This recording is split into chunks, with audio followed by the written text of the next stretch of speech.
المصطفى صلى الله عليه وسلم فقد قال الله تبارك وتعالى بسم الله الرحمن الرحيم قل تعالوا أتل ما حرم ربكم عليكم ألا تشركوا به شيئا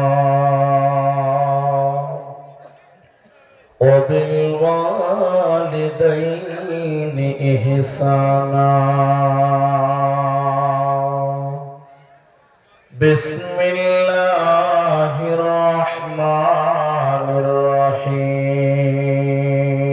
الرحيم إنما المؤمنون الذين إذا ذكر الله وجلت قلوبهم وإذا تليت عليهم آياته زادتهم إيمانا وعلى ربهم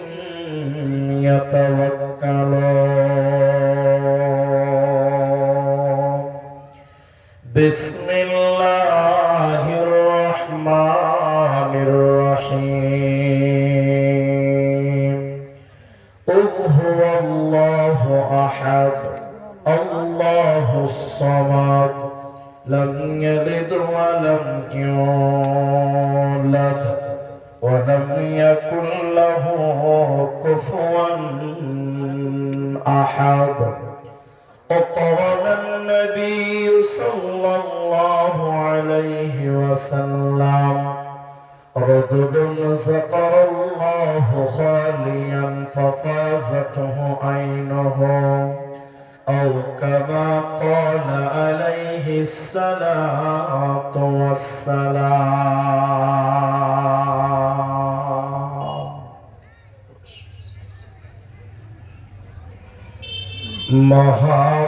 মহাবৈজ্ঞানিক আল্লাহ তুমি সৃষ্টি করেছ মোরে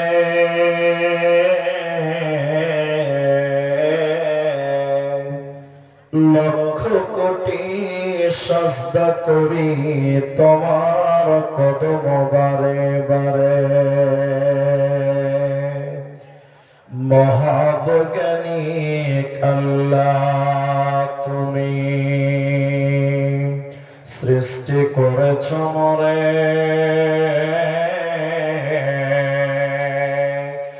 লক্ষ কোটি সাজদা করি তোমার কদম বারে বারে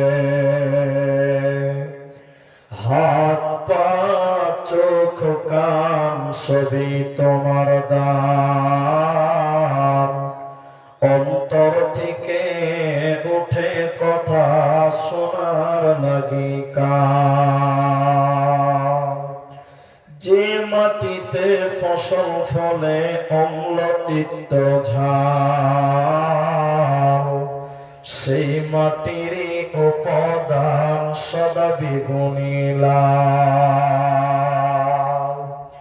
মায়ের পেটে জন্মে শিশু জলের পেটে মাছ ভূমির পেটে কত সম্পদ লক্ষ রকম গাছ নীল নাই রে চেহারাই নাই রে গলার স্বরে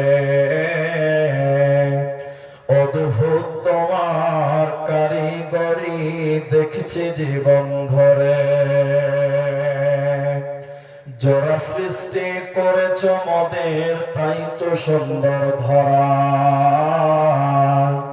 একের লাগি অপর জনে হয় যে মাতোয়ারা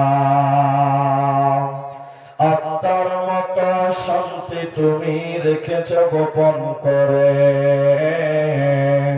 শত চেষ্টাও করে তাকে পারি না রাখতে ঘরে।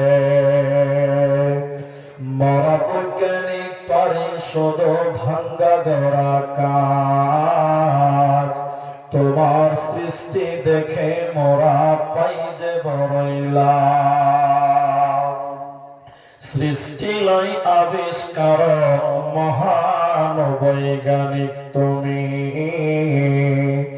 আকাশ বাতাস জুড়ে আছে সাগর মরুভূমি।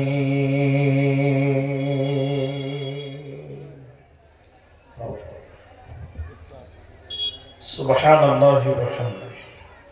শ্রদ্ধেয় সম্মানীয় চলমান সভা যোগ্যতম সভাপতি, স্টেজে ওলামায়ে কেরাম, অতিথিবৃন্দ, আমার সামনে বসে থাকা দিনদার ইমানদার মুমিন ভাই সকল, দোয়ার কান্ট্রি মুরব্বী সমাজ, স্নেহের কচিকাচা, পর্দার অন্তরালে বসে থাকা মমিনা সলেহা মা ও বোনেরা, প্রাণ প্রিয় শীতলপুর হরিশ্চন্দ্রপুর মালদাবাসী,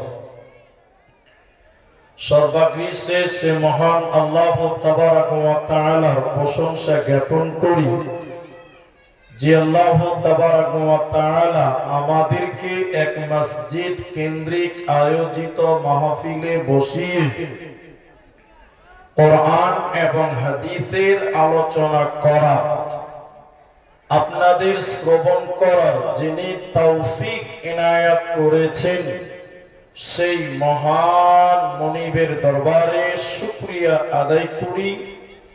আমরা পুরুষ মানুষ সকলেই একবার বলি আলহামদুলিল্লাহ।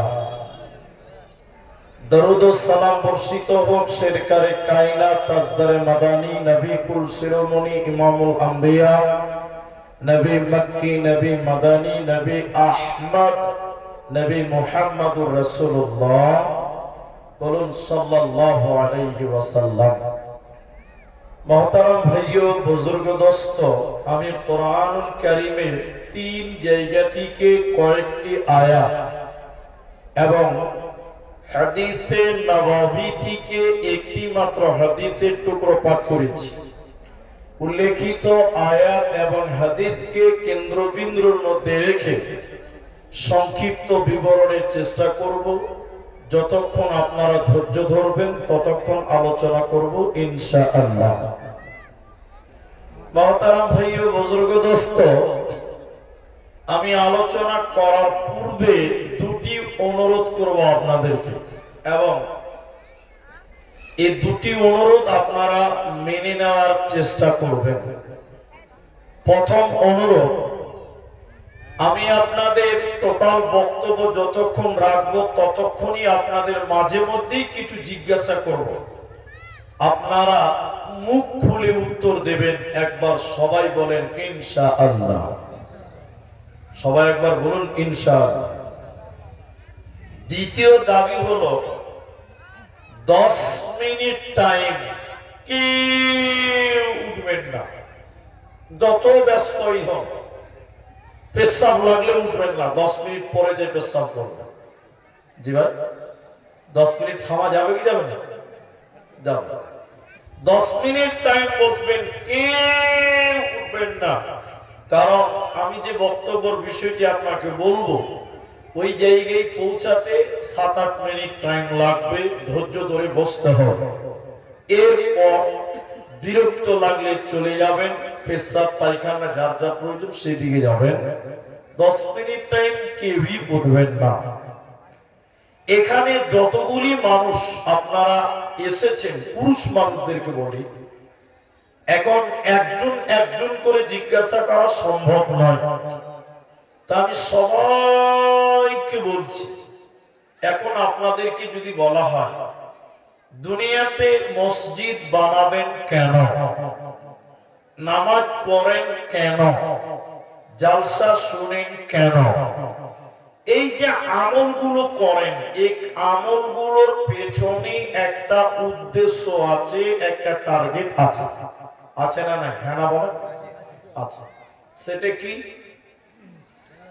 আল্লাহর জান্নাত যাব, মাশাআল্লাহ, আল্লাহ জান্নাত যাব। তা আল্লাহর জান্নাতের জন্য মানুষেরা জান দিয়েছে, দিচ্ছে, দিবে। মানুষেরা মাল দিয়েছে, দিচ্ছে, দিবে। সবার টার্গেট আমি আল্লাহর জান্নাতে যাব। আপনি জান্নাতে যেতে গেলে আল্লাহ আপনাকে একটা রাস্তা বলে দিয়েছেন, রাস্তাটাকে আপনাকে ফলো করতে হবে, মেনে নিতে হবে। ফর এক্সাম্পল দিচ্ছি, খুব ভালো করে বুঝবেন, তাহলে বক্তব্য বুঝতে সুবিধা হবে। এখন এই জালসার পর শীতলপুর গ্রামের কমিটি ছেলেদেরকে বললাম, আমি ভাই বাড়ি যাব, আমি চলে যাব, আপনারা আমাকে ভালুকা স্টেশনে রেখে আসেন। এই লোকেরা বলছেন যে এত রাতে কোথায় যাবে, থেকে যান, সকালে যাবে না, এক্ষুনি যাও। কোথায় যাবে? অনেক দূর যাবে। অনেক দূরটা কত দূর? শিলিগুড়ি যাবেন না কলকাতা যাবেন? জায়গা দুটো বললাম, আপনারা মুখ করেন, কটা বললাম? দুটো। শিলিগুড়ি যাবেন না কলকাতা যাবেন? আমি বললাম যে ভাই আমি তো শিলিগুড়ি যাব, তো আমি শিলিগুড়ি কোনোদিন যাইনি, তো কিভাবে যাব, আমাকে একটু রাস্তাটা একটু বলে দেন দেখি। এরা খাতা কলম নিয়ে বসেছে, আমার দিকে দেখেন, ওদিকে দেখবেন না, আমার দিকে দেখবেন। খাতা কলম নিয়ে বলছে আপনাকে ভালো কারণে ট্রেন ধরাবো। যদি আপনি শিলিগুড়ি যান, ট্রেন চড়বে মিলনদহ, ট্রেন যাবে হরিশ্চন্দ্রপুর, ট্রেন যাবে কুমিরপুর, ট্রেন যাবে বারসই, ট্রেন যাবে ডালখোলা, কিষানগঞ্জ, আলুয়াবাড়ি। এই এই এই এই এই স্টেশনগুলো যদি পান, তাহলে বুঝবেন জি ঠিক আছে, আপনি শিলিগুড়ি দিয়েই যাচ্ছেন। কিন্তু আপনি যাবেন শিলিগুড়ি, ট্রেন ধরলেন, আপনার ট্রেন চলে গেল শামসি, আপনার ট্রেন চলে গেল আদিনা, আপনার ট্রেন চলে গেল মালদা, ট্রেন চলে গেল খালকিপুর, ফারাক্কা, আপনার পাকুর। এইগুলো যদি আপনি পান আর আপনি যদি শিলিগুড়ি যেতে চান, তাহলে বুঝতে হবে যে আপনার রাস্তাটা কি হয়েছে, ভুল হয়ে গেছে। তাড়াতাড়ি ট্রেন থেকে নেমে উল্টো দিকের ট্রেনটা আপনি ধরেন, যদি আপনি শিলিগুড়ি যান। তো এখানে যতগুলি মানুষ আমরা আছি সবাই জান্নাতে যাব। সবাই বলুন কোথায় যাবেন? আরো জোরে বলুন কোথায়? জান্নাতে। তা আল্লাহকে বলেন, আল্লাহ জান্নাত আমার বাপের বাড়ি, আমার বাপ দাদার সম্পত্তি। বলে হ্যাঁ, ওটা আপনার বাপ দাদার সম্পত্তি। কেন? আদম আলাইহিস সালাম তিনি আমাদের আব্বা, তিনি আমাদের বাপ। আদম আলাইহিস সালাম কে হয় আমাদের? এতটি লোক বলে না কে হয়? আব্বা, বাপ। তো আদম আলাইহিস সালামের বাড়ি কোথায়? জান্নাতে। ওকে বানানো হয়েছিল কোন জায়গায়? জান্নাতে। তাহলে জান্নাতটা আমার বাপের বাড়ি। তা আল্লাহকে বলেন, আল্লাহ জান্নাত যাব আমার বাপের বাড়ি, ওটাই আমাদের আসল ঠিকানা। সেই জান্নাতের রাস্তাটা আপনি বলে দেন। দুনিয়া নামে রাস্তা দিয়ে আমরা জান্নাতে যেতে চাই। কোন কোন আমল করলে জান্নাত পাবো, কোন কোন গুনাহ থেকে বাঁচলে, কোন কোন গুনাহ থেকে বাঁচলে আমরা জান্নাত যাব, এই আমল এবং গুনাহগুলো আল্লাহ আপনি বলুন। আজকে আমার আলোচ্য বিষয় হলো জান্নাতের লোকেশন, জান্নাতের রাস্তা, জান্নাতের রাস্তা, জান্নাতের লোকেশন। আল্লাহ তাবারক ওয়া তাআলা বলছেন একটা একটা করে নেকি, একটা একটা করে গুনাহ। দুইটি আল্লাহ বর্ণনা করেছেন যে গুনাহ থেকে বাঁচলে জান্নাত, নেকি করবি তাও তুমি জান্নাত যাবে। আল্লাহ তাবারক ওয়া তাআলা বলেন, বিসমিল্লাহির রহমানির রহিম। কুল তাআলাউ আতলু মা হাররামা রাব্বুকুম আলাইকুম আল্লা তুশরিকু বিহি শাইআ। আল্লাহ তার নবীকে বললেন, কুল তুমি বলে দাও, হে নবী আপনি বলে দিন, আতলু মা হাররামা রাব্বুকুম, আমি আল্লাহ আমার বান্দাদের জন্য হারাম করে দিলাম। নবী আপনি আপনার উম্মতদেরকে বলে দেন, দুনিয়া নামে রাস্তা দিয়ে যদি তারা জান্নাতে যাবে, ওদের যে পাপগুলো থেকে বেঁচে থাকতে হবে, আমি আল্লাহ যাদের ব্যাপারে যে গুনার ব্যাপারে হারাম করলাম আপনি বলে দেন। প্রথম নম্বর আল্লাহ বলেন, আল্লাহ তুশরিকু বিহি শাইআ, এরা যেন দুনিয়াতে শিরকের মতো গুনাহ না করে। নবী আপনি বলে দেন, তারা যদি জাহান্নাম থেকে বাঁচবে, আল্লাহর জান্নাতে যেতে চায়, ওদেরকে বলে দেন দুনিয়াতে তারা যেন শিরকের মতো গুনাহ না করে। কারণ শিরকের মতো গুনাহ করলে আল্লাহ জান্নাত দেবে না, পাবে না, পাবে না। সূরা মাইদার ৭২ নম্বর আয়াতে আল্লাহ তাবারাক ওয়া তাআলা বলেন, নিশ্চয়ই যারা আমি আল্লাহর সঙ্গে কাউকে অংশীদার করলাম, নিশ্চয়ই যারা আমি আল্লাহর সঙ্গে কাউকে অংশীদার করলো, শিরকের মতন গুনাহ করলো, আমি আল্লাহ তাদের জন্য জান্নাত হারাম করে দিলাম। এই মুশরিকের থাকার জায়গার নাম জাহান্নাম। ওয়ালিল যালিমিন মিন আনসার, ওই মুশরিকের জন্য, ওই গুনাহগারের জন্য, ওই পাপিষ্টি ব্যক্তির জন্য আল্লাহ জান্নাত হারাম করে দিয়েছে, ও জাহান্নাম যাবে, আর ওর জন্য কেউ সহযোগিতা করবে না।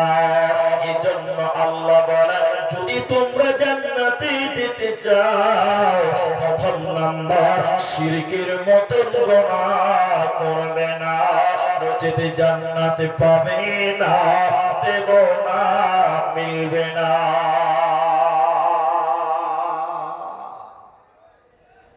এত পাপ দুনিয়াতে গাদা গাদা পাপ আছে, কিন্তু আল্লাহ সেগুলো বলেন। আল্লাহ বলছেন শিরকের মতন গুনাহ করবে না। আমার দিকে তাকান, কোন দিকে তাকাবে না। তা আল্লাহ শিরকের কথাটা বললেন কেন? অন্য গুনার কথা বললেন না কেন? আমি একটা একটা করে জান্নাতের লোকেশন বলতেই থাকবো, যতটুকু সময় আপনারা দেবেন। কোরআনে একটার পর একটা আল্লাহ বলেছেন। তো শিরকের কথাটা আল্লাহ বললেন কেন? এতে কি আছে আল্লাহ কেন মেনে নিতে পারে না? একটু আমার দিকে অ্যাটেনশন থাকবেন, তাহলে বুঝতে পারবেন। এই মুখ বন্ধ করো, এদিকে দেখেন। আপনার মনে করলেন তিনটি ছেলে আছে, তিনটি, সবাই মুখ খুলেন, কটা বললাম? তিনটি। বড় ছেলেটার বয়স 17 বছর, মানে যুবক হয়ে গেছে, এখন বউ খুঁজছে, বউ বউ। জি ভাই, এই 17 বছরের ছেলেটা রাতের বেলায় আপনার বাড়িতে ঘুমায়, আপনি বাপ, আপনার বাড়ি ঘুমায়। দিনে 3 টাইম আপনার বাড়িতে খায়, সকাল, দুপুর, রাত। কিন্তু এই ছেলেটা অসুস্থ হয়, তখন আপনি ওষুধ নিয়ে দেন, ঈদের বেলা জামা কাপড় কিনে দেন, যেহেতু আপনি বাপ। কিন্তু এই ছেলেটা সারাদিনে একটাও আপনি বাপ আপনার কথা শুনে না। এদিকে দেখেন, আপনি বলছেন জমিরুল যাও তোমার চাচাকে 200 টাকা দিয়েছো, তো পারবো না। এবার এটা লাহারিটা নিয়ে যাও, মাঠে লেবার আছে দিয়েছো, পারবো না। যা বলছেন একটাও শুনে না। সারাদিন পাড়াতে টোটো টোটো করে ঘুরে বেড়ায়, লোকের কথা শুনে আপনার খায়, আপনার পরে আপনার থাকে, আপনার একটাও কথা শুনে না। আচ্ছা, আপনারা সবাই মুখ খুলে বলেন, এরকম ছেলেকে বাবা মাকে ভালো লাগবে? সবাই বলুন, বরদাস্ত হবে? একদিন, দুদিন, 3 দিন। 17 বছরের ছেলে যদি বাপের কথা না শোনে, কি বলবো? বাড়িয়ে কথা বলো, আমার বাড়ি থেকে বেরিয়ে। তাহলে বাপ এই ছেলেকে মেনে নিতে পারছে না কেন? তার খায়, তারপরে তার কথা শুনে না, তার জন্য। আল্লাহ শিরক মেনে নিতে পারেন না কেন? সর্বপ্রথম শিরকের কথা বললেন কেন? আসমানের নিচে জমিনের উপরে আমরা রয়েছি বন্ধুরে, এর ভিতরে যা কিছু আছে সব আল্লাহর নিয়ামত। আল্লাহর তামাম নিয়ামত তুমি ভক্ষণ করো, এরপরও যদি কোনো বান্দা আল্লাহ ছাড়া অন্য কারো কাছে মাথা নত করে, আল্লাহ ছাড়া অন্য কারো ইবাদত করে, আমার আল্লাহ সেই বান্দাকে মেনে নিতে পারেন না। এই বান্দা তুমি আমার জমিনে ছিলে, আমার তামাম নিয়ামত তুমি ভক্ষণ করলে, কিন্তু তুমি আমি আল্লাহর ইবাদত করো না, এজন্য আমার আল্লাহ তাদেরকে মেনে নিতে পারেন না। এজন্য আল্লাহ বলেন, বান্দা শিরকের মতন গুনাহ করবে না, করবে না, করবে না। হযরতে আনাস রাদিয়াল্লাহু তাআলা আনহু তিনি বর্ণনা করছেন, মায়েরা বোনেরা শুনে নাও, পৃথিবীর কোন মানুষ যদি অঢেল গুনাহ করে, কি পরিমাণ গুনাহ, নবী বলছেন কেউ যদি আসমান পরিমাণ গুনাহ করে, আকাশ পরিমাণ গুনাহ করার পর আল্লাহর নাম গফফার, তিনি গফুর, তিনি গফফার, এই নিয়তে যদি আল্লাহর কাছে ক্ষমা চান, ও দয়াল মাবুদ রে তুমি ক্ষমাকারী, তুমি ক্ষমা করনে ওয়ালা, আল্লাহ আমার আসমান পরিমাণ গুনাহ হয়ে গেছে, আল্লাহ তুমি আমাকে ক্ষমা করে দাও। তো নবীজি বললেন, উম্মত শুনে নাও, আল্লাহ তোমার আসমান পরিমাণ গুনাহ কেউ ক্ষমা করবে, আল্লাহ কারো পরোয়া করেন না। বান্দা শুনে নাও, তোমার পাপ যদি দুনিয়া বরাবর হয়, পৃথিবী বরাবর যদি গুনাহ করো, এরপরে আল্লাহ ক্ষমা করনে ওয়ালা, এই নিয়তে যদি আল্লাহর কাছে ক্ষমা চান, ও দয়াল মাবুদ রে তুমি ছাড়া কেউ ক্ষমা করতে পারে না, আল্লাহ তুমি গফফার, তুমি ক্ষমা করনে ওয়ালা। তো নবীজি বললেন, শুনে নাও, আল্লাহ তোমার পৃথিবীর সম পরিমাণ গুনাহকে আল্লাহ ক্ষমা করে দিবে বান্দা, আল্লাহ কারো পরোয়া করেন না। যদি বান্দা তুমি শিরকের মতন গুনাহ না করো, বান্দা তুমি যদি শিরকের মতন গুনাহ না করো, দুনিয়া বরাবর গুনাহ আল্লাহ তোমার ক্ষমা করে দিবে বান্দা। এজন্য আমার আল্লাহ বলে, আমার যাকে ইচ্ছা আমি আল্লাহ তাকে ক্ষমা করব, আমার যাকে ইচ্ছা আমি আল্লাহ তাকে জান্নাত দিব, কিন্তু আমি আল্লাহ ওই ব্যক্তিকে জান্নাত দিব না, ওই ব্যক্তিকে আমি আল্লাহ ক্ষমা করব না যে ব্যক্তিটা শিরকের মতন গুনাহ করেছে। অতএব মুশরিক আল্লাহ জান্নাত দিবে না, যাবে না, পাবে না। আমার আল্লাহ বলেন, নবী তুমি তোমার উম্মতদের বলে দিও, তারা দুনিয়াতে যেন শিরকের মতন গুনাহ না করে। এখন বাস্তবতায় চলে এলাম। আমি 8টা 9টা বলবো আলামত, কিন্তু এটার উপরে একটু বাস্তবতা নিয়ে কথা বলে, এতটি মুসলমান আছেন সবাই একটু মুখ খুলে বলেন, এখন আমাদের দেশে ভালুকা, হরিশ্চন্দ্রপুর এসব এলাকায় শিরকের মতন গুনাহ আছে না নাই? আপনারা সবাই বলেন, আছে না নাই? আছে। তাবিজ বুঝেন? তাবিজ এরা কথা বলে না। তাবিজ বুঝেন না আপনারা? মাদুলি, মাদুলি তাবিজ, অনেক মুসলমান তাবিজ ব্যবহার করে, বাবজি করে না? করে, তাবিজ ব্যবহার করে। আর কিছু মাথা মোটা মুসলমান আছে, এরা মনে করে তাবিজেই সবকিছু হয়, মনে করে, কি করে না? আপনাকে দুটি বাস্তব কথা বলছি, আপনাকে বাস্তব চিত্র বলছি। আমাদের এক উস্তাদ, আচ্ছা হেড মুরগি মানে তো কোনো গুনাহ হতে পারে না, পারে? পারে, জি, হেড মুরগিদেরও ভুল হতে পারে। আমাদের এক উস্তাদ মারা গেছে, তাই তার নাম নিব না, আল্লাহ তাকে মাফ করুক, আগে দোয়া করুক। সেটা কি? তাবিজ লিখতেন, তখন আমরা ছোট্ট বাচ্চা ছিল, মাদ্রাসায় পড়তাম, ফার্সি পড়ি, ফার্সি। হেড মুরগির ঘরে মাগরিবের পরে পড়তে বসেছি আমরা, উনি আমাদের স্পেশাল করে পড়াচ্ছেন, বিশেষ নজর দিচ্ছেন আমাদেরকে, দূরের ছাত্র আমরা। দেখেন একটা ছেলে মাধ্যমিক পরীক্ষা দিবে, মাধ্যমিক মেট্রিক বুঝেন তো, মাধ্যমিক পরীক্ষা দিবে। হেডমাওয়ালা ঘরে এসে বলছে মুলি সাহেব একটা তাবিজ দিতে হবে। হেডমাওয়ালা বলছে কিসের তাবিজ দিবি তুই বাবু? বলছে মুলি সাহেব সামনে মাধ্যমিক পরীক্ষা আছে, আমার ব্রেনে কোনো পড়া থাকে না, এমন একটা তাবিজ দেন যাতে আমার মাধ্যমিকের রেজাল্টটা খুব ভালো হয়। হেডমাওয়ালা বলছে যে 501 টাকা লাগবে। কত লাগবে? 500। আচ্ছা আপনাকে যদি আমি বলি যে মাধ্যমিকে ফার্স্ট ডিভিশনে পাস করবেন, আমাকে 5000 টাকা দেবে, দেবে কি দিবে না? আজকাল লোক দিবে না? দেবে না? সবাই দেবে। তো ছেলেটা বলছে মুলি সাহেব 501 টাকা কি বলছেন, যা চাইবেন তাই পাবেন। এবার আমার দিকে দেখে মুলি সাহেব ঘরে তাবিজ লিখছে, তোমার ছত্র বালিশের উপরে লিখছে, কি লিখছে ওটা বলবো না, ওটা বলা যাবে না। লিখছে লিখছে লিখছে, লেখার পর ছেলেটা আমাদের সামনে বসে আছে। মুলি সাহেব তাবিজটাকে নিয়ে, এই কাগজটা নিয়ে তাবিজের ভিতরে ভরলো, ভরে এবার তাবিজটাকে ঝাড়ছে। আমার দিকে দেখেন তাবিজটাকে ঝাড়ছে করে এত দূরে ফুটিছে। আমি বলছি সর্বনাশ, কোন দোয়া যে পড়ছে। আমার মনে মনে বলছে যে ইংরেজিতে মনে হয় দোয়া পড়ছে। তাবিজটা পড়ার পর দেখে ঝাড়ার পর এই জায়গাতে বেঁধেছে, এই জায়গাতে বাঁধার পর কি বলছে জানেন? 501 টাকা দাও দিয়েছে। বলছে বাবা তুমি আজ থেকে রাত জেগে মন দিয়ে একটু পড়াশোনা করো, ঠিক আছে? ও খেপা বাড়িতে চলে গেছে, রাত জেগে জেগে জেগে জেগে পড়াশোনা করছে, মাধ্যমিকে ফার্স্ট ডিভিশনে পাস করে নিয়েছে। ও খেপা গোটা দুনিয়াতে বলে বেড়াচ্ছে হেডমুলবি তাবিজে কি পাওয়ার, ফার্স্ট ডিভিশনে পাস। আচ্ছা আপনারা বলুন তাবিজে পাস করেছে না রাত জেগে পড়ার লিগে পাস হয়েছে? ও খেপার মাথায় এটা ঢুকলো না যে মুলবি যে তোকে বলে দিয়েছে রাত জেগে মেহনত করে পড়বি, এইটা ওর মাথায় ঢুকেনি। মাধ্যমিকে ফার্স্ট ডিভিশনে পাশে গোটা এলাকাতে বলেছে যে হেড মুলবি তাবিজে কি পারবে, ফার্স্ট ডিভিশনে পাশে। মানুষ বুঝে না, অথচ তাবিজ ঝোলাচ্ছে। মুসলমানের কাছে তাবিজ আসে না? হ্যাঁ না বলে?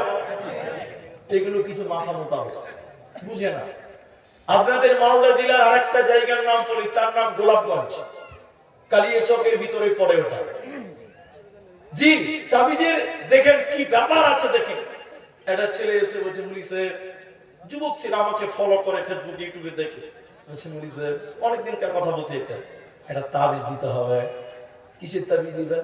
বলছে আমার খালাতো বোন দেখতে খুব সুন্দর, জরুরি নেয়, পাত্তা দেয় না, এমন একটা তাবিজ দেন যেন আমার প্রেমে পাগলা হয়ে যায়। আচ্ছা এরকম কিছু খরিদ্দার রাখাতে নাই ভাই? খালি ইমামদের পেছনে গুজি গুজি করে মুলি সাহেব দোয়া করে দেন না, আসে না? এখানে বলে। আচ্ছা আপনারা কি মনে করছেন মুলবির তাবিজে পরের বেটি আপনার দিকে পাগলা হবে? কি মনে করছেন? মুলবির তাবিজে যদি এতই পাওয়ার হয় তাহলে মুলবিদের স্ত্রীগুলো সবচেয়ে সুন্দরী হতো, ঠিক বলতো না? তাই তাবিজ মারতাম নতুন নতুন সুন্দরী মেয়েগুলোকে অদের করে নিত। আমি তাবিজ আপনাকে দিব, আমার মাথায় খারাপ হয়ে গেছে, আমি তাবিজ তো আমার লিগে বানবো, সুন্দরী মেয়েগুলোকে আমরা টেনে নিবার, আপনাদের গুলো কালো লিগে রেখে দিব। তাহলে তাবিজে কোনো বরকত ফরকত কিছু? সবাই বলেন নবীজির ভাষায় চলেন, মান আল্লাকা তামিমা, যে লক্কালো তামিমা, যে নিল তাবিজ তামিমা, ফাকাদ আশরাকা, ওই ব্যক্তি যেন শিরকের মতন গুনাহ করলো, ওই ব্যক্তি যেন শিরকের মতন গুনাহ করলো।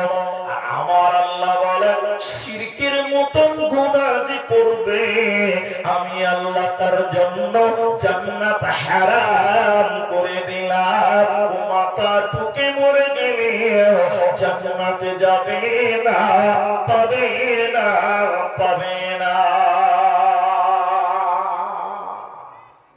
যেখানে শিরক করা হয় ওখানে যাও হারাম, তাকানো হারাম, সহযোগিতা করা হারাম।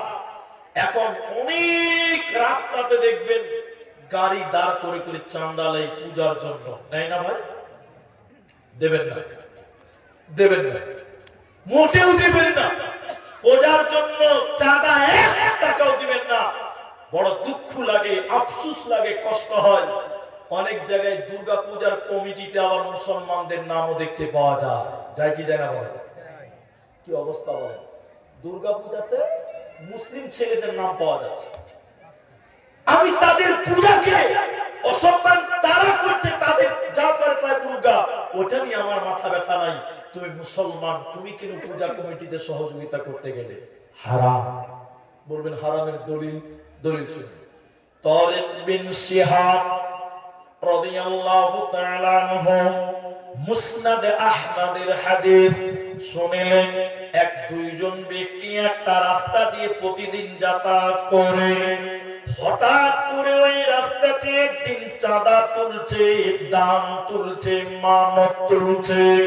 গায়রুল্লাহর নামে, দেবদেবীর নামে, দুর্গার নামে টাকা তুলছে, চাঁদা ধরছে। দুটি লোক ওই রাস্তা দিয়ে প্রতিদিন তারা যায়।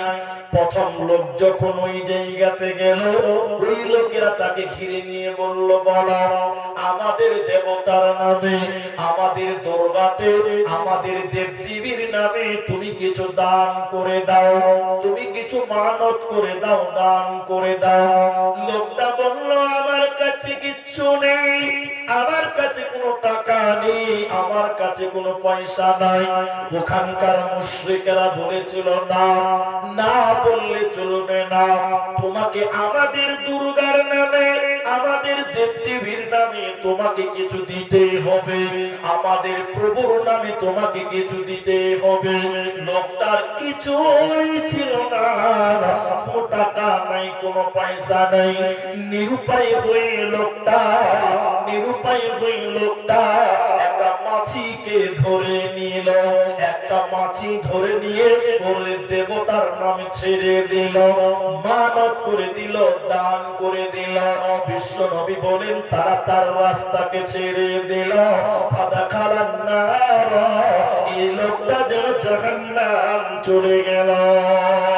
দ্বিতীয় লোক যখন ওই রাস্তা দিয়ে যায়, দাখালা রাজুলুন, সেই লোকটা, দ্বিতীয় লোক যখন রাস্তা দিয়ে যাচ্ছিল, মুশরিকেরা আবার তাকে ধরে নিল, তাকেও ধরে নিল।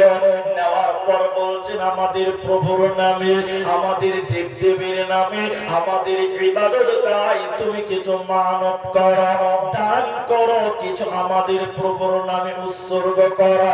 লোকটা বলছে, না, আমি দেবদেবীর নামে, গায়রুল্লাহর নামে শিরকি কাণ্ড পাপের জন্য আমি কিছুই দিব না, দিতে পারি না। বারবার তাকে চাপ দিল, কিন্তু সেই লোকটা দিবে না। মুশরিকরা তাকে বলল, শোনো, তুমি যদি আমাদের প্রভুর নামে কিছু দান না করো, তোমার রাস্তাও ছাড়বো না, তোমাকেও ছাড়বো না। দেবে কি দেবে না বলো? এরপর সে দিল না।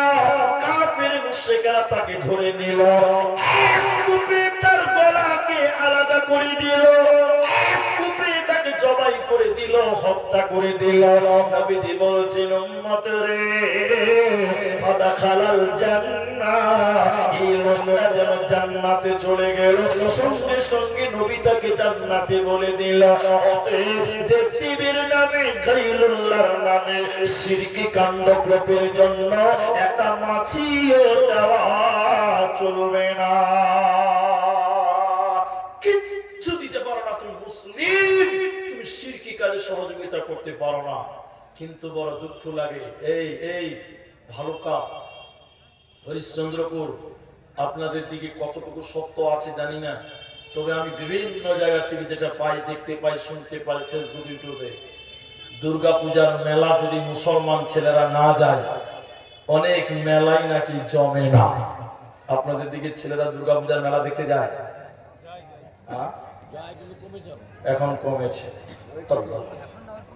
তুমি জানো না ওই জায়গাতে মুসলিম, তুমি জানো না তোমার আল্লাহকে অপমান করা হয়, তোমার রবকে অপমান করা হয়, সেই জায়গায় তুমি কেমন করে যাও? আবার আয়াতের শুরুর দিকে চললাম, 9টা আদেশ বলবো জান্নাতে যাওয়ার, কিছু আদেশ, কিছু নিষেধ। তার নিষেধের প্রথম নম্বর, শিরকের মতন গুনাহ করা যাবে না। আল্লাহ তাবারাকা ওয়া তাআলা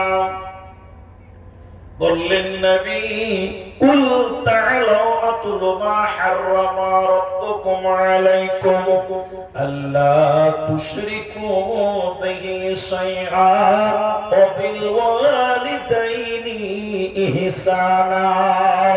দ্বিতীয় নম্বর আল্লাহ বলেন, নবী তুমি দাও, তাদেরকে আদেশ করে দাও, তারা যেন তার আব্বা মায়ের সঙ্গে ইহসান করে, ভালো ব্যবহার করে।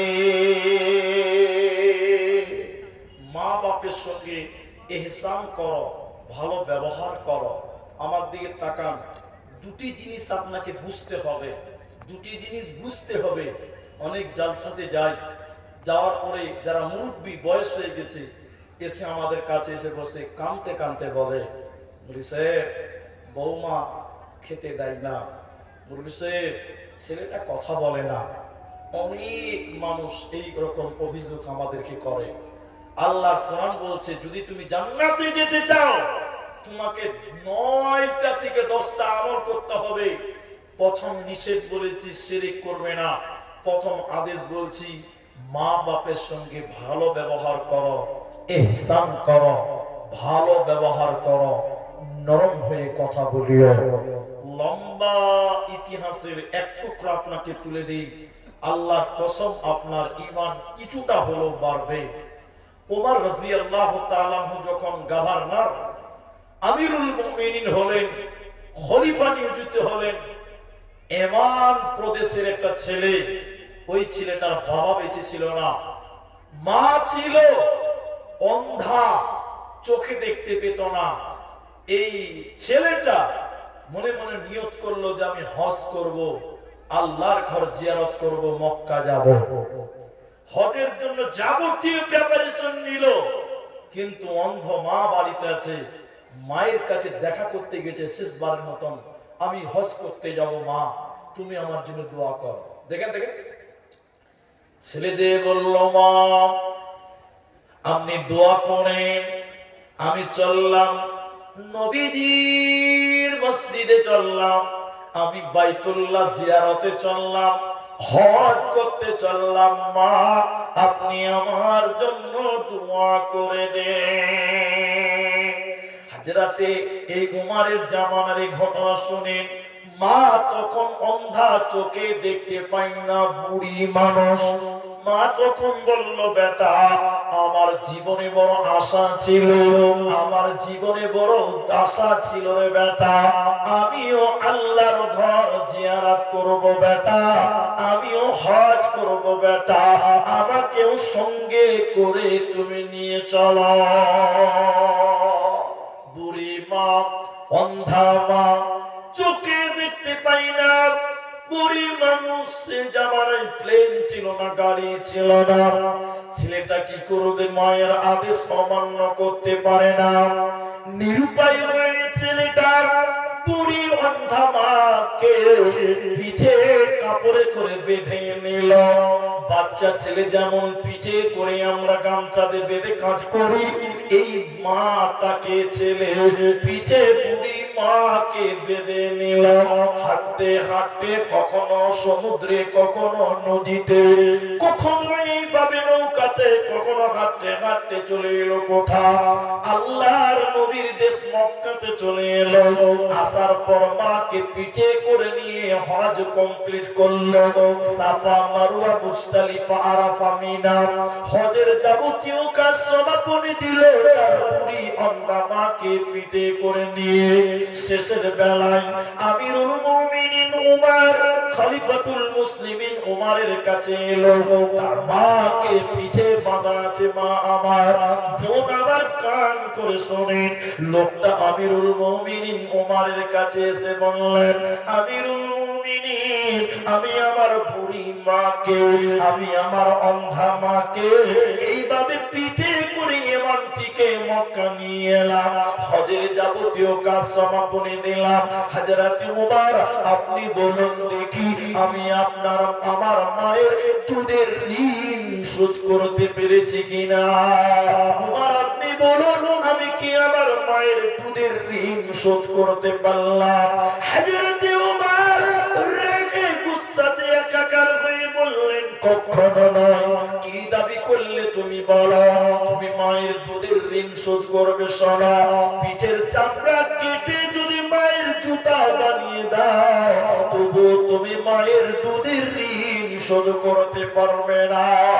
শরীরের মাংস কেটে কেটে যদি মায়ের জন্য খাবার বানিয়ে দাও, তবু তুমি মায়ের ঋণ শোধ করতে পারবে না। আল্লাহ তাবারাক ওয়া তাআলা বলেন, যদি তুমি জান্নাতে যেতে চাও, প্রথম নাম্বার আমাল হবে বিল ওয়ালিদাইনি ইহসানা, মা বাপের সঙ্গে ইহসান করো, ভালো ব্যবহার করো, নরম নরম করে তোমরা কথা বলো। কুল্লাহুমা কাওলান কারীমা, খবরদার ধুমকে কথা বলবে না, নচেত জান্নাত হবে না, পাবে না, মিলবে না। মা বাপ কি জিনিস, একটা হাদিস আপনাকে বলছি। হাদিসটি কোথায় পাবেন? ইমাম বুখারীর লেখা কিতাব আল আদাবুল মুফরাদের 18 নম্বর হাদিসটা আপনি তুলেন, দেখবেন ইমাম বুখারী হাদিসটি নিয়ে এসেছেন। হাদিসটা আনার পূর্বে ছোট্ট একটা উপন্যাস আপনাদেরকে বলবো। উপন্যাসটা কি খুব ভালো করে শুনবেন। বাপ মা কি জিনিস, যার মা মরে গেছে, দুনিয়াতে যার মা নেই, বাড়িতে যতই আপনি মা মা করে চিল্লান, ফিডব্যাক দেওয়ার মতন কেউ থাকবে না। আর ওই বাড়িতে দেখবেন মোটেও শান্তিও থাকে না। দেখেন বাস্তব একটা উদাহরণ দিচ্ছি। বাবা কি জিনিস, এই কথাটা যদি বুঝতে না পারেন তাহলে আর বক্তব্য আপনাকে বোঝানো যাবে না। এদিকে আমার দিকে দেখেন, তাহলে আপনি বুঝতে পারবেন। এখান থেকে ভালুকা করিয়ালি 3 কিলোমিটার, 3 কিলোমিটার।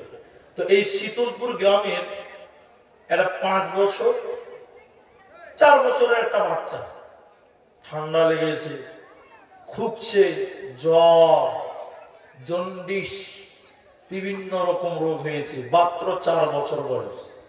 এই বাচ্চাটাকে ডাক্তারখানা নিয়ে যেতে হবে, করিয়ে দিতে। আচ্ছা আপনারা সবাই বলেন কে নিয়ে যাবে? বাবা নিয়ে যাবে। তো বাপ যখন নিয়ে যাবে, এদিকে দেখেন সাইকেলে করে বাপ নিয়ে যাচ্ছে, মাঠে মাঠে মাঠে মাঠে রাস্তা, দুদিকে ধানের জমি, মাঠে মাঠে রাস্তা যাচ্ছে কুড়িয়ে। যেতে যেতে সাইকেলের রোডে 4 বছরের বাচ্চা বসে আছে। হঠাৎ করে ধানের জমির দিকে তাকিয়ে দেখছে সাদা বক, বক বক বুঝেন তো আপনারা? ওই ব্যাং মাছ এগুলো সব খায়, বগলা বগলা বগলা। দেখবেন যখন ধানের জমিতে এরকম সু করে থাকবে, মনে হবে যে হযরত তাহাজ্জুদের নামাজে দাঁড়িয়ে আছে। যত চুপচাপ তত মতলব খারাপ, বুঝতে পারছেন কিনা? যত চুপচাপ তত মতলব খারাপ। এদিকে দেখেন, আমার দিকে দেখেন। তো বক দেখেছি, ছেলেটা 4 বছরের বাচ্চা, দেখি কি বলছে জানেন? আব্বা ওটা কি? তোর আব্বা বলছে বাবা ওটা বক। ফের একটু পরে বলছে আব্বু ওটা কি? তোর বাপ বলছে বেটা ওটা বক। আবার বলছে পাপা ওটা কি?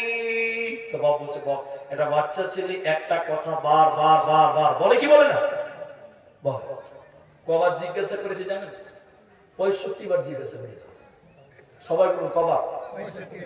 এরকম একটা কাগজে বাপ লিখেছে, তোর 4 বছর বয়স ছিল, এত তারিখ ছিল, অমুক সাল ছিল, তোর ঠান্ডা জ্বর জন্ডিস কাশি হয়েছিল, কুড়িয়ে নিয়ে যাচ্ছিলাম, যেতে যেতে রাস্তাতে তুই একটা বক দেখেছিলি, 65 বার বলেছিলি আব্বা ওটা কি? আমি সেদিন 65 বার বলেছিলাম বেটা ওটা বক। কাগজটা বাপের পকেটে ভরা আছে। এই ছেলেটা এখন 40 বছর, বাপ জোয়ান থাকবে না বুড়া হবে? বুড়া হয়ে গেছে, বুড়া হয়ে গেছে, চোখের ভোল্টেজ কমে গেছে, পেশাব পায়খানা হয়ে গেছে। এই বুড়াকে ঠান্ডা জ্বর বিভিন্ন রকম রোগ ধরেছে, বুড়া কাঁপছে বাড়িতে। এই বুড়াকে এবার ডাক্তারখানা নিয়ে যেতে হবে। নিয়ে যাবে কে? সবাই বলুন। কিন্তু এখনকার ছেলেরা নিয়ে গেছে, পাড়ার সবাই ঘুজা মারছে, এই তোর বাপটা পড়ে আছে একটু দেখ না রে। ছেলেকে যখন সবাই বলছে, ছেলে গেছে হক নিয়ে যেতে রেখে, বাড়িতে এসে এত রাগ, আর মাকে বলছে মানে কি বলছে, রাগের মাথা হুঁশ নাই, মানে বলতেছে যে আমার বাপকে রেডি কর। বুড়াকে ডাক্তার বাড়ি নিয়ে যাবো, লোক আমাকে রাগাইছে। আর বাপটা কোন রকম করে লুঙ্গিটা ট্যাহা করে পড়িয়ে দিয়েছে। আর মা ছেলে এবার পালসা, বুঝলেন, মোটরসাইকেলের পেছনে বসেছে, আর বুড়া বাপের পকেটে কাগজটা ভরা আছে। ওই করিয়েলি ডাক্তার বাপ চোখে দেখতে পায় না, মোটরসাইকেল করে যেতে যেতে ওই বুড়া যেখানে ছেলে বক দেখেছিল বুড়া ওখানে বগলা দেখে দেয়। বুড়া তো চোখে দেখতে পায় না, বুড়া এরকম করে দেখতে দেখতে বলছে, বেটা রে ওটা কি রে বেটা। বেটা বলছে চুপচাপ বসে থাকো, বেশি ব্যাক ব্যাক করবে না, একদম চুপচাপ থাকবে। ওটা বক, বাপ শুকনো ঢুকিয়ে এই একটা বুড়া মানুষ আর কি মনে থাকছে। ফের একটু করে বলছে, জমির ওটা কি রে বা। আবার বলছো কবার হলো, এরা বলে না দুবার হয়েছে। বাপ ফের মাথা নিচু করেছে, বাচ্চা ছেলে আর বুড়া মানুষ একই, মনে থাকে না। বুড়া আবার ভুলে গেছে, ফের খানিক্ষণ পর বলছে, বেটা রে ওটা কি রে বাপ। বুড়া তখন থেকে ban ban ban ban ban করেই চলছে। এবার দেখেন মেন জায়গা থেকে না, বুড়া এবার কাগজটা পকেট থেকে বের করে বলছে, বাবা তোমার 4 বছর বয়স ছিল, অমুক সালে অমুক তারিখে তোমার ঠান্ডা জ্বর জন্ডিস কাশি সর্দি লেগেছিল, একই রাস্তায় তোমাকে ডাক্তার বাড়ি নিয়ে যাচ্ছিলাম সাইকেলে, সেদিন একই জায়গাতে তুমি একটা বগলা দেখে নিয়েছিলা বেটা। সেদিন একবার দুবার তিনবার নয়, 5 বার 10 বার 15 বার নয়, 10 বার 20 বার 30 বার নয় বেটা, সেদিন 65 বার জিজ্ঞাসা করেছিলাম বাবা ওটা কি। সেদিন বলেছিলাম বাবা ওটা বল। আজকে 3 বার বাপের কথা সহ্য করতে পারলে না। পৃথিবীতে কোন বাপ সন্তানের ব্যবহারে বিরক্ত হয়নি। আজকে তোমার বাবা বুড়া হয়ে গেছে, আজকে তোমার মা বুড়ি হয়ে গেছে, ওদের ব্যবহারে বিরক্ত হয়ো না, ওদের ব্যবহারে কষ্ট পেও না, কারণ তোমার মা বাপ তোমার ব্যবহারে বিরক্ত হয়নি। ওদেরকে উফ শব্দ বলিও না, বিরক্ত হইও না।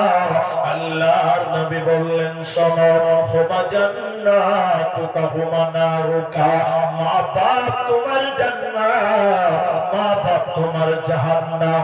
তাই আল্লাহ তাবারক ওয়া তাআলা বলেন, নবী হে তুমি আমার বান্দা বান্দীদেরকে বলে দাও, তুমি তোমার উম্মত উম্মতিদেরকে বলে দাও, যেন দুনিয়াতে তার আব্বা মায়ের সঙ্গে ভালো ব্যবহার করে, নরম নরম করে কথা বলে, খবরদার থমকে কথা না বলে। ইমাম বুখারীর যে হাদিসটি বলছিলাম আপনাকে শোনেন, আদাবুল মুফরাদের হাদিসটি ছিল এরকম, হযরতে আবু তুফাইল নবীর জামাই আলীর কাছে এসে বললেন, ও রাসূলের জামাই আলী তুমি বলো নবী তোমাকে কি দিয়েছে যা অন্য কাউকে দেয় নাই, যেহেতু তুমি না নবীজির জামাই তুমি বলো। লম্বা কথা সব করে বলছে শুনিলেন। আলী বলেছিলেন, আবু তুফাইল বিশ্বনবী আমাকে কিছু দিয়েছে যা অন্য কাউকে দেয় না, এটা কোনোদিন এমনটা হয়নি। তবে শুনে নাও, নবী আমাকে একটা তলোয়ার দিয়েছে, ওই তলোয়ারের খাপের ভিতরে একটা চিঠি লেখা আছে, ওই চিঠিটা আল্লাহর নবী আমার শ্বশুর আমাকে দিয়েছে। সাহাবী আবু তুফাইল বলেছিলেন, আলী রে চিঠিটা পড়ে শোনাও, চিঠিতে নবীজি কি লিখেছে তুমি দেখাও।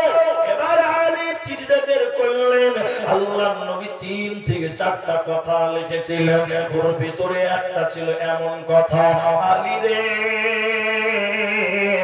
বৃদ্ধ কিংবা বৃদ্ধা অবস্থায় যারা মা বাপকে পেল, বুড়ি কিংবা বুড়া অবস্থায় যারা তার মা বাপকে পেল, ওদের দেখাশোনা করলো না, বাড়ি থেকে বের করে দিল, বৃদ্ধাশ্রমে পাঠিয়ে দিল। আলী তুমি বলে দিও আল্লাহ তাদের প্রতি লানত করেছেন, আল্লাহ তাদের অভিশাপ করেছেন, ওরা মাথা ঠুকে মরে গেলে আল্লাহর জান্নাতে যাবে না, পাবে না, পাবে না। কি করলি তুই ভাবে সে মায়া জানে গেলি ফেসে, আজরাইল সে ধরবে কোসে, কে বাঁচাবে তোর প্রাণ। ওরে মুসলমান তোরা হারাস না ঈমান, ওরে মুসলমান তোরা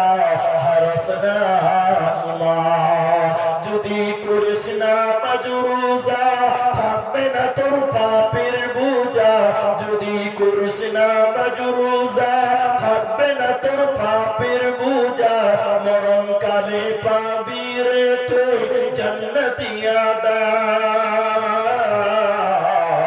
ওরে মুসলমান তোরা হারাস না ঈমান, ওরে মুসলমান তোরা হারাস না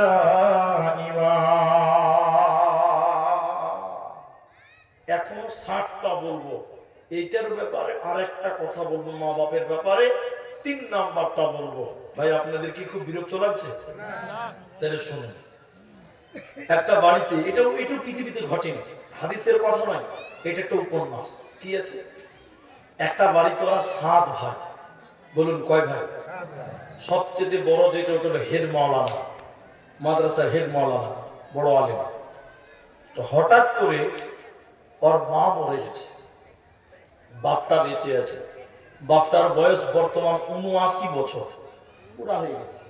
আচ্ছা বলুন, মা মরে গেছে, বাপের বয়স 79, এখন কি করবে? বাপ কি আবার বিয়ে করবে না ছেলেদের বাড়িতে খাবে? বলুন একটু বলুন। ছেলেদের বাড়ি খাবে। এবার স্ত্রী মরে গেছে, তিনি বেঁচে আছে, ছেলেরা 7টা বেটা, বড়টা বড় আলেম।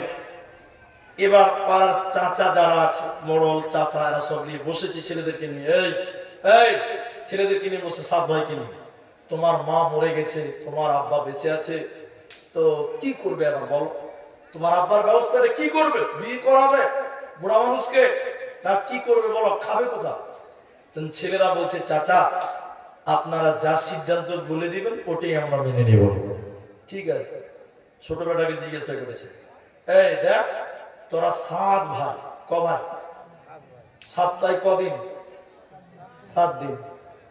একদিন করে খিলা, তাহলে কোনো ঝামেলা হবে না। ঝামেলা হবে? সিস্টেম দেখেন কি সিস্টেম। এখনো দুনিয়াতে অনেক বাপ আছে ছেলেদের বাড়িতে একদিন করে পানি খায়। আপনার দিকে আছে? শুনেন, এটাই বলবো এখন, ওইটাই বলবো। কি বলছে দেখেন, এই তোরা একদিন করে পানি খিলা, পানি পানি। ছোট ছেলেকে জিজ্ঞাসা করছে, বল তুই খিলাবি? তুই একদিন খিলাবি? বলে হ্যাঁ চাচা, আপনি যখন বলছেন, আপনারা বলছেন তো খিলাবো একদিন, কি আছে। দ্বিতীয় ছেলেটাকে জিজ্ঞাসা করছে, তুই খিলাবি রে? তল দিক থেকে শুরু হয়েছে। দ্বিতীয় নম্বরটা বলছে, হ্যাঁ চাচা, ছোট যদি খিলাই তো আমিও খিলাবো। 3 নম্বরটাকে জিজ্ঞাসা করছে, তুই খিলাবি রে? তখন বলছে, ওরা বাপের বেটা, আমি বাপের বেটা নয়, জি আমিও খিলাবো। 4 নম্বরকে জিজ্ঞাসা করে, তুই খিলাবি? বলে হ্যাঁ বলছেন তো খিলাবো। সবাই খিলাবি। এবার পালিয়ে হেড মাওলানা, বড় মানুষ। হেড মাওলানাকে বলছে, তুই একদিন তোর বাপকে খিলাবি? হেড মাওলানা বলছে, চাচা আমি আমার বাপকে একদিন খিলাতে পারবো না। তখন চাচা খুব রেগে বলছে, কি বলবে? এটা আলেম মানুষ, তুই তোর বাপকে একদিন খিলাবি না? কিছু কিছু লোক মনে মনে বলছে, ঠিকই তো, মুরগির বাপকে হাত দেয় না। কিছু কিছু লোক ভাবছে। চাচা রেগে গিয়ে বলছে, তুই আলেম মানুষ, সবাই খিলাবে, তুই খিলাবি না মানে? বলে না চাচা খিলাবো না। আরেকদিন চাচা ওকে বলছে, যে রাখছে বড় লোক, থামেন, ও একটা আলেম মানুষই খিলাবে না মানে নিশ্চয়ই এতে কোনো রহস্য আছে। আপনারা কি বলছেন? নিশ্চয়ই কিছু একটা আছে। বাবা তুমি খিলাবে না কেন? তুমি একটা আলেম মানুষ, তুমি 10 জনকে বুঝাও, তুমি খিলাবে না। মুলবিটা তখন বলছে, চাচা আপনারা যে সিদ্ধান্ত নিয়েছেন, এই সিদ্ধান্ত আমার পছন্দ নয়। শুধু আমার নয়, ইসলাম এই সিদ্ধান্ত গ্রহণ করতে বলে না, শরীয়ত একসেপ্ট করেনি। কেন? তখন আলেম বলছে, চাচা আমরা 7 ভাই, ঠিক আমার বাপ ভিখিরি না বড় লোক? যার 7টা বেটা আছে, গরিব না বড় লোক? বলুন, বড় লোক। আলেমরা আছে, হাদিসে কি বলা হয়েছে? আনতা ওয়া মালুকা লিআবিকা। হাদিসে বলেছে তুমিও তোমার বাপের, তোমার মালও তোমার বাপের, তোমার কিচ্ছু নাই। মুলবি বলছে, চাচা আমার তো কিচ্ছু নাই, আমাদের কি আছে? আমরা তো আমার বাপের, আমাদের যা টাকা পয়সা ওগুলো আমার বাপের, তো তার মাল সে খাবে, আমি পারি খিলাবার আবার কে? আমার বাপ মুর্শিদাবাদের ভিখিরি নাকি, যে একদিন করে পালি খাবার?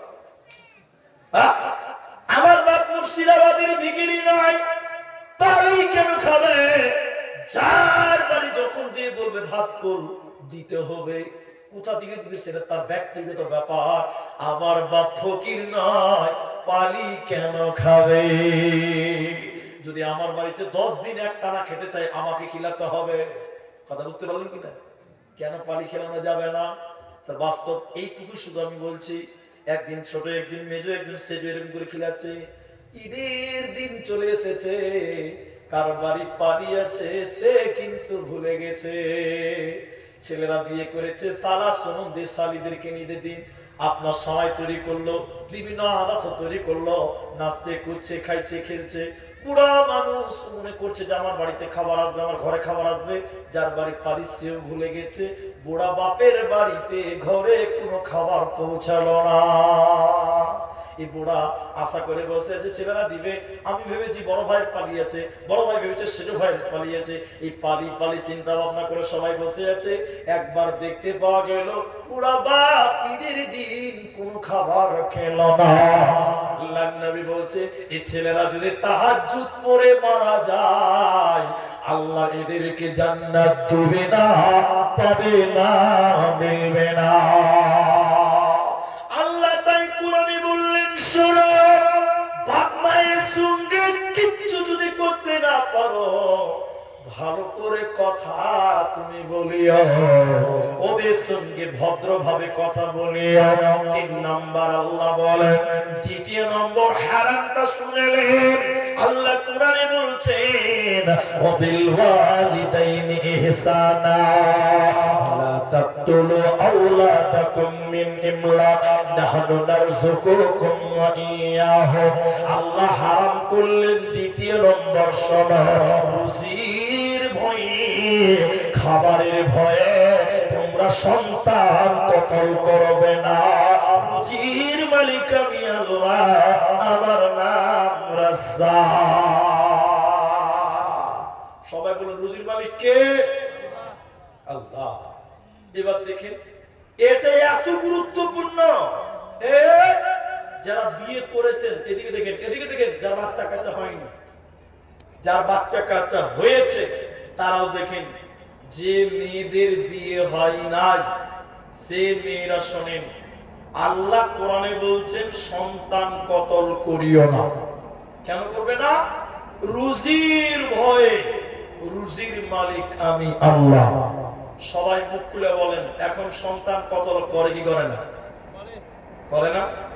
এটা অত্যন্ত গুরুত্বপূর্ণ মাসআলা। এই মাসআলাটার সমাধান আপনাদেরকে দিব। একটু আমার দিকে তাকিয়ে থাকেন। আল্লাহ বলেন সন্তান কতল করিও না, রুজির ভয়ে। রুজির মালিক আমি আল্লাহ। এখন আপনি বলবেন, মাওলানা, আমার বাড়ির পাশে একজন ন্যাংরা পা নাই, ও বিয়ে করেছে, ও যদি মেহনত করে 10 ছেলের বাপ হতে পারবে। কি বলছেন, পারবে না? পারবে না? পারবে, কিন্তু 10টা ছেলেকে মানুষ করতে পারবে? এরা কথা বলে না। পারবে? পারবে না, তার ওয়াকাত নেই। তো ইসলামে আলেমদেরকে জিজ্ঞাসা করুন, ইসলাম বলেনি যে গরু ছাগলের মতন সন্তান জন্ম দাও, এটা বলেনি। মানুষ করতে পারলে জন্ম দাও, স্বাধীনতা আছে।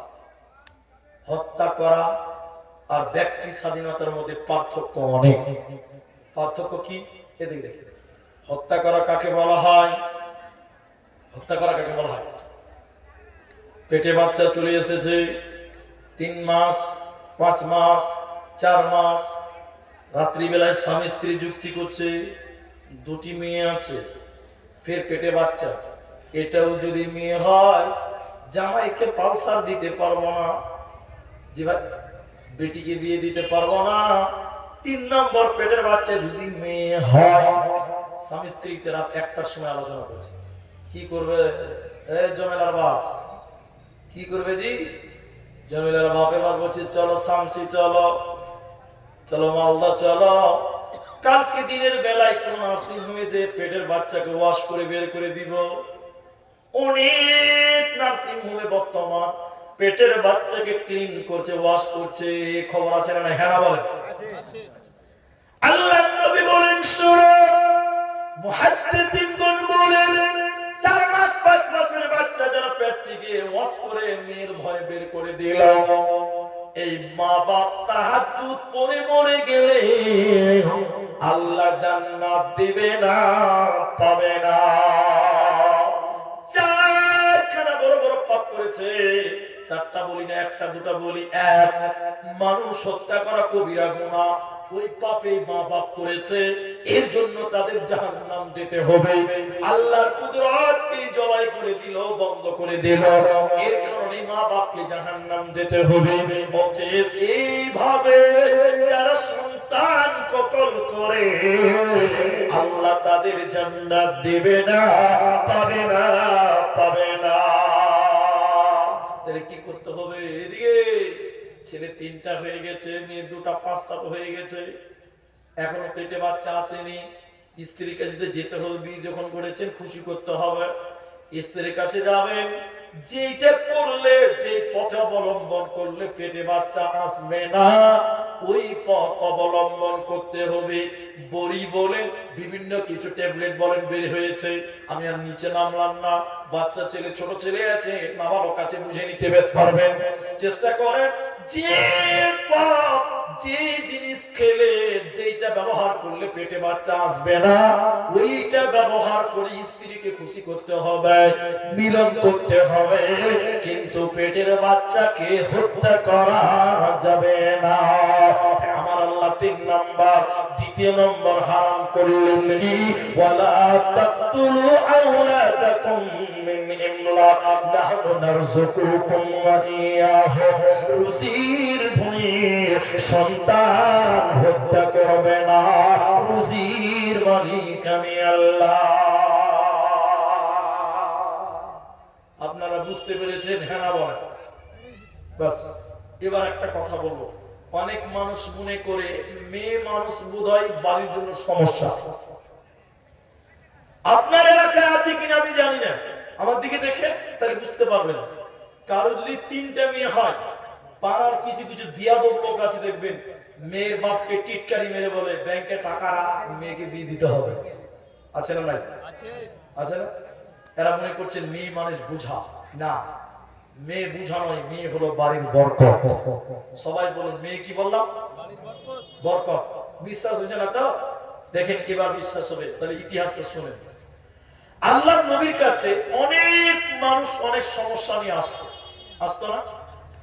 এদিকে শুনেন, আমার দিকে কথা বলেন, আসতো কি? এদিকে দেখেন, আমার দিকে দেখেন, এদিকে দেখেন। একটা লোক ভিক্ষা করে, হাদিসের কথা, মসজিদে ভিক্ষা করে। আল্লাহ নবী বললেন, ভিক্ষা কেন করছো? বলছে, হুজুর গরিব মানুষ, কিচ্ছু নাই, এটা চাদর আছে। কি আছে বললো?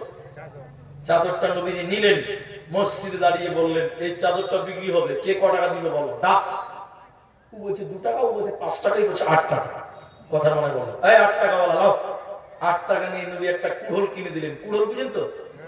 নবীজি বললেন, শোনো, আজ থেকে ভিক্ষা করবা না, জঙ্গলে যে লকড়ি কাটবে, খেজুর গাছের ডাল কাটবে, আর ওগুলো বিক্রি করবে, আজ থেকে তুমি ভিক্ষা করবে না। বলুন সুবহানাল্লাহ। এই নবীজি তো দেখেন কি বলতেছি। একটা লোক আল্লাহ নবীর কাছে এসে বলছেন, আল্লাহ নবী, আমার জীবনে কোনো বরকত নাই। কেমন বরকত নাই? লোকেরা দিনে 3 টাইম খায়, আমি 1 টাইম খাই, 2 টাইম খেতে পাই না, সারা জীবন এইভাবেই কেটে গেল। আল্লাহ নবী বলছে, তোমার বাড়িতে বরকত নাই? বলে না। আল্লাহ নবী তখন বলছে, দেখছি তুমি বিয়ে করেছো। এই যুবক, তুমি বিয়ে করেছো? লোকটা বলছে, না, বিয়ে করিনি। আল্লাহ নবী বলছেন, ওই জন্যই তোমার বাড়িতে বরকত নাই, বিয়ে করো না, বরকত হবে। লোকটা মনে মনে বলছে, এত বড় ফজিলত থেকে আমি বঞ্চিত। ও তাড়াতাড়ি বিয়ে করেছে। কথা বুঝেন? ও বিয়ে করেছে, ও 1 বার খায়, ওই খাবার এখন ওর স্ত্রী খায়। ও 2 বার ওর স্ত্রী খায় না, ও 3 বারই খেতে পায় না। আচ্ছা আপনারা বলুন, বরকত বাড়লো না কমলো? বাড়লো না? খেয়েছে তা বাড়লো? কাল থেকে আপনার খাওয়া দাওয়া বন্ধ। ও 1 বারও খায় না, ওর বউ 2 বার খায় না। আচ্ছা আপনারা সবাই বলুন তো, বরকত বাড়লো না কমলো? কমে গেল। লোকটা রেগে রুগে আল্লাহ নবীর কাছে এসে বলছে, আল্লাহ কে নবী, হে আল্লাহ নবী, আমার বাড়িতে কোনো বরকত হলো না। বলে, আপনি শাদী কিয়া? এই তুমি বিয়ে করেছো? বলে, জি বিয়ে করেছি। ওই স্ত্রী খাবার খায়, ও 2 বার খায় না, আমি 3 বারই খাই না। আল্লাহ নবী বরকতের চাকা উল্টা ঘুরছে। আল্লাহ নবী চিন্তা ভাবনা করে বলছে, তুমি বিয়ে করেছো তারপরও তোমার বরকত হয় না? বলে না, না খেয়ে আছে। আল্লাহ রাসূল অনেক চিন্তা ভাবনা করে লোকটাকে বলছে, তুমি আর একটা বিয়ে করো। লোকটা বলছে, হুজুর মাফ করো, আর বিয়ে করবো না, আর বিয়ে করবো না। আল্লাহ নবী বলছে, বিয়ে করো, বরকত হবে। লোকটা বলছে, না, আর বিয়ে করবো না। লোকটাকে নবী বলছে, তুমি বিয়ে করো, আমি নবী মুহাম্মদ বলছি তোমার বরকত হবে, হবে। নবীজির কথা শুনে বিয়া করার কথা, বুঝতে পারছেন কিনা, আবার বিয়ে করেছে। কটা হলো সবাই বলুন? দুটা হয়েছে। দু বউ খেতে পাই না, ওকে বাড়িতে যেতে দিবে? এখনকার বেড়ি ছেলে বলা যাবে মা, তোকে কে বিয়ে করতে বলেছে তার কাছে যা। ঠিক বললাম না ভুল বললাম বলে? এখন আমাদের বিবিদেরকে মার্বেল, টাইলস, ওয়াশিং মেশিন কত কি কিনে দিলাম, তারপরে বলছে তোমরা গোলাম বানিয়ে রেখেছো আমাদের। লাও বাবা, তাহলে গোলাম কি বলবো বলবে? তো শোনেন যে কথা আমি বলছি, লোকটা রসুলের বিয়ের কথা শুনে আবার বিয়ে করেছে, দুটা বউ খেতে পায় না, অবস্থা কোথায় আছে? বাড়ি থেকে বের করে দিয়েছে। লোকটা কাঁদতে কাঁদতে কাঁদতে কাঁদতে আবার রসুলের কাছে যে বলছেন, আল্লাহ নবী। নবী দেখছেন মুখ ঠান্ডা, শুকিয়ে গেছে। কি ব্যাপার? বলছে, হুজুর বাড়ি থেকে বের করে দিই। তুমি আবার বিয়ে করেছো? বলে হ্যাঁ, বরকত কমে গেছে, দুটা বিবি বাড়ি থেকে বের করে দিয়েছে। লোকটা শুকিয়ে গেছে, না খেয়ে থেকে থেকে। আল্লাহ নবীর দিকে তাকে মনে মনে ভাবছে, মামলা খারাপ, দুটা বিয়ে করেছে এখনো সমাধান হয়নি। আল্লাহ নবী বলছে, বলেন কি করবো? আল্লাহ নবী, আল্লাহ নবী চিন্তা ভাবনা করে করে করে করে বলছে, তুমি আর একটা বিয়ে করো। লোকটা বলছে, আসসালামু আলাইকুম। আল্লাহ আর লাগবে বিয়ে আর করো না, আর বরকতই লাগবে, যা হয়েছে হয়েছে, আর বরকত। তুমি বিয়ে করো, তোমার বরকত হবে, আমি নবী মুহাম্মদ বলছি। আল্লাহ মাফ করেন, আর বিয়ে করো। দুটা হয়ে গেছে, বরকত কদ্দুর কি হবে বুঝে গেছে। আল্লাহ আল্লাহ নবী বারবার ওকে বললেন বিয়ে করো। লোকটা শেষের বেলায় বলছে, মরেই যখন গেছি সালা বিয়ে করেই মরে। আবার বিয়ে করেছে। কটা হলো? তিনটা হয়ে গেছে। আর আল্লাহ রসুলের কাছে আসছে না। আমি যেটা আপনাকে বলতে চাইছি, মেয়ে হলো বাড়ির বরকত, নবীর কাছে আর আসছে না। বউ কটা হয়েছে? তিনটে। অনেক দিন পর আল্লাহ নবীর সঙ্গে সাক্ষাৎ হয়েছে। অনেক দিন পর আল্লাহ নবীর সঙ্গে সাক্ষাৎ হয়েছে। আল্লাহ নবী তাকে বলছেন, আল্লাহ নবী আবার বলছে, কি বাবা দুদিন পর পর রেগে রেগে চলে আসছিলেন, হঠাৎ নাই হয়ে গেল? লোকটা বলছে, আল্লাহ নবী বর্তমান আমার চেয়ে সুখী মানুষ দুনিয়াতে কেউ নাই। বলুন সুবহানাল্লাহ। কেমন সুখী খবর? রসের অঙ্ক মিলল কি করে? এবার লোকটা শুরু করলো, আল্লাহ নবী গো, প্রথম বিয়ে করলাম, খাবার গেল। দ্বিতীয় বিয়ে করলাম, থাকার গেল, বাড়ি থেকে বিয়ে করলো। তৃতীয় মেয়েটাকে যখন বিয়ে করলাম আপনার কথা শুনে, ওই 3 নাম্বার বিবিটা, 3 নাম্বার মেয়েটা খেজুর গাছের পাতা দিয়ে পাটি বোনাতে পারত। পাটি বুঝেন তো আপনারা? 3 নম্বর পাটি না, খেজুর গাছের পাতা পাটি। আগে ছিল, এখন আর আপনার দিকে আছে না? খেজুর পাতা দিয়ে চাটাই বোনাতে জানতো, পাটি বোনাতে জানতো। আল্লাহ নবী গো, ওর দেখে দেখে আগের 2 বিবি বাড়িতে ছিল, ওরাও শিখে নিয়েছে। এখন 3 জনা পাটি বোনাই বিক্রি করে, আর আমি পাই ঘুরে পা তুলে বসে বসে খাই, কামাই করতে হয়েছে না। তার মানে যার কামাই নাই, খালি ঘরে ঘরে বিয়া করলে হবে। মেয়েরা আন্দোলন করবে, আব্দুর রহমানকে বয়কট করে, ওটা রসুলের জন্য বসে যাও, তার বরকত ছিল। বলুন সুবহানাল্লাহ। তাহলে মেয়ে বাড়ির বরকত, যেদিন তোমার বেটি তোমার বাড়ি জন্ম নিয়েছিল, তোমার বেটির কপালে আল্লাহ রুজি লিখেছিল। ওই রুজিটা আসবে কোথা থেকে? তোমার কামাই দিয়ে আসতো। আল্লাহ বেটিটা বাপের কামাই দিয়ে আসতো, নিয়ে এনেছিল। যেদিন বেটির বিয়ে হয়ে বাড়ির চৌকাঠ পেরিয়ে গেল, বাড়ি থেকে বেটির বরকত কমে গেল। শ্বশুর বাড়ি মেয়ে চলে গেছে, এই বাড়িতে তোমার বেটির বরকত পৌঁছে গেল। রুজিটা এখন তার স্বামীর মাধ্যম দিয়ে আসবে। অতএব মেয়ে হলো বাড়ির বরকত, মেয়ে হলো জান্নাতের একটা আলামত। কেন কেন কেন? নবী বলেন, 2টি মেয়ে মেয়ে যে লোকটা লালন পালন করবে ভালো মতো করে, বিয়ে দিবে ভালো ছেলের সঙ্গে, ওই মেয়ের বাপটা আমি নবীর সঙ্গে পাশাপাশি জান্নাতে থাকবে। বলুন সুবহানাল্লাহ। তাহলে আয়াতের দিকে চলো। আল্লাহ তাবারাক ওয়া তাআলা বলেন, নবী হে তুমি বলে দাও আমি আল্লাহ হারাম করে দিলাম, ওয়ালা তাকতুলু আওলাদাকুম মিন ইমলাক নাহনু নারযুকুকুম ওয়া ইয়াহুম। রুজির ভয়ে তারা যেন সন্তান হত্যা না করে। রুজির মালিক আমি আল্লাহ, আমার নাম রাজ্জাক। নাম্বার 4, 1 নম্বর শিরক করবে না, 2 নম্বর মা বাবার সঙ্গে ভালো ব্যবহার করো, 3 নম্বর সন্তান কতল করবে না রুজির ভয়ে, 4 নম্বর আল্লাহ বলেন ওয়ালা